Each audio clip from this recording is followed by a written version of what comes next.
कहानी नीरू की है। पंजाब की नीरू की शादी दिल्ली के राहुल से होती है। दिल्ली कितना बड़ा शहर है ना, लेकिन आप लोगों का घर तो बहुत छोटा है। हमारे पंजाब में तो ये बड़े बड़े घर होते हैं कि मजा ही आ जाता है। कोई बात नहीं नीरू, मैं भी तुम्हारे लिए बहुत बड़ा मकान बनाऊंगा बहुत जल्दी। नीरू के पिता जहाँ पंजाब के जाने माने व्यापारी थे, वहीं उसका पति राहुल दिल्ली में एक सिंपल नौकरी करता था। माँ, यहाँ तो घी मक्खन इतना महंगा है कि क्या बताऊं। मैं तो तरस ही जाती हूँ घी खाने के लिए। नीरू की माँ को ये सुनकर बहुत दुख होता है।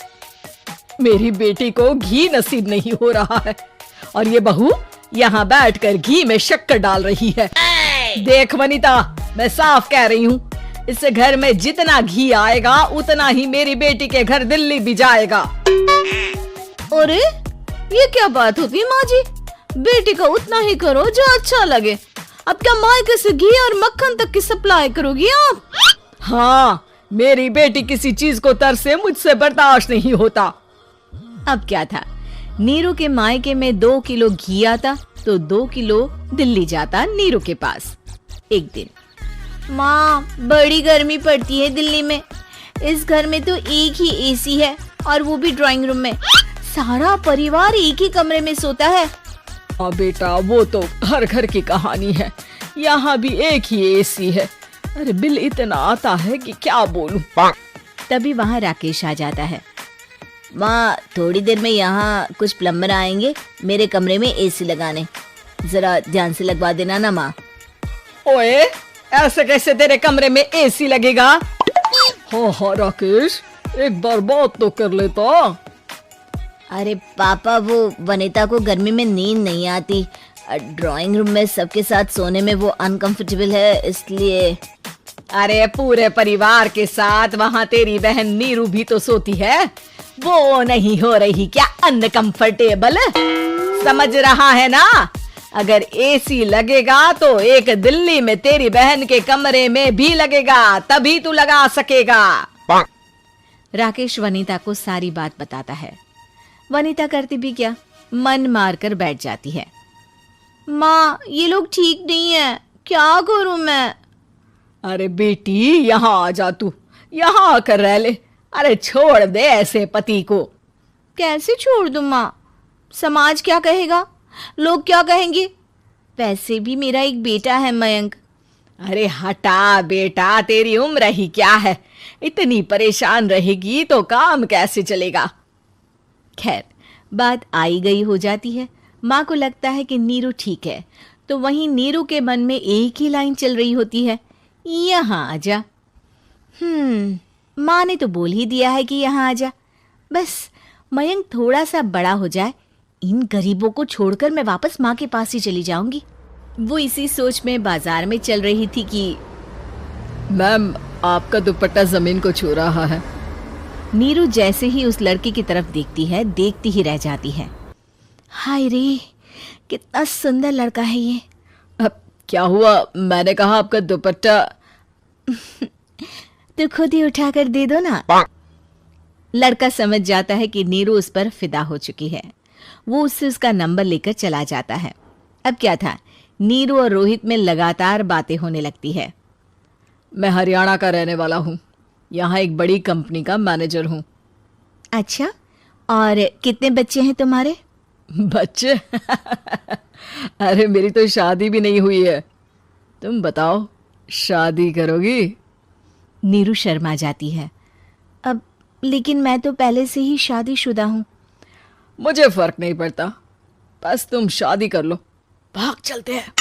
बहुत पैसे वाला हूँ मैं, हमेशा खुश रखूंगा तुम्हें। नीरू रोहित से मिलकर सारा प्लान बना लेती है और फिर एक दिन घर से भाग जाती है। दोनों शादी कर लेते हैं। शादी के बाद, क्या बात है नीरू, तुम्हें परेशान सा देखता हूँ, सब ठीक तो है ना?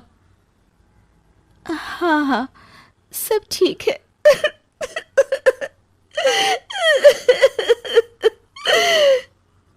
ये कहते कहते ही वो रोने लगती है। अरे क्या हो गया, रो क्यों रही हो? मैंने तुमसे एक बात छुपाई है। और वही बात अब मुझे परेशान कर रही है। रोहित, मेरा एक बेटा भी है, उसका नाम मयंक है। क्या बात कर रही हो? ये तुमने मुझे पहले क्यों नहीं बताया? देखो नीरू, मेरी माँ को मैंने ये नहीं बताया है कि तुम शादीशुदा हो।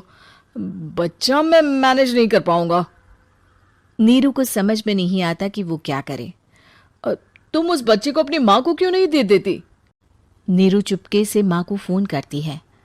माँ, क्या मयंक को तुम रख सकती हो? बेटा, मैं राकेश के साथ बात करती हूँ।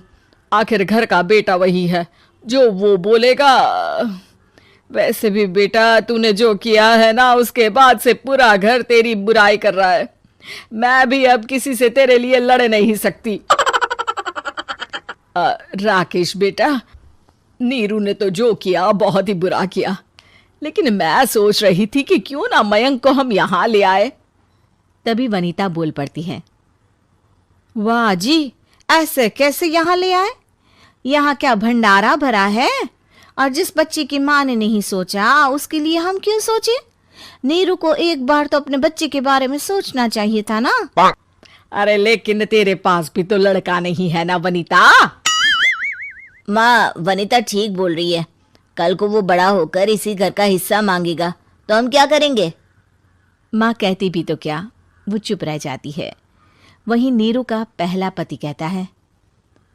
माँ, अगर आज भी वो वापस आ जाए तो मैं उसे माफ कर दूंगा। बेटा, गरीबी चीज ही ऐसी है, क्या करेगा? तू तो अब मयंक का सोच।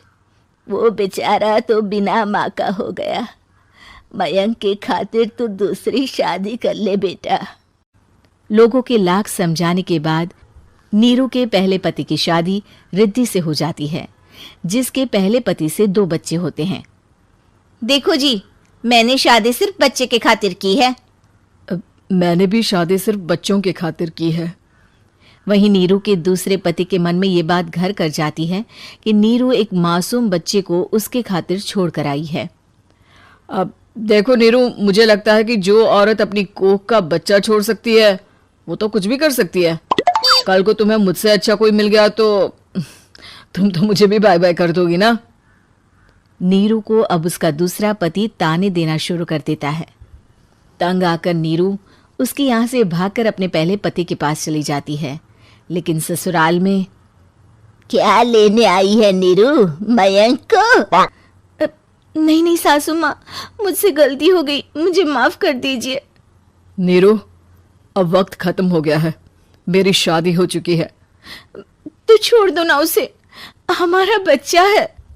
मैं आपको अपनी माँ नहीं मानता, मेरी नहीं मान तो बात अच्छी है। नीरू मयंक की बात सुनकर समझ जाती है कि उसके पास अब ना आसमान रहा ना ही जमीन।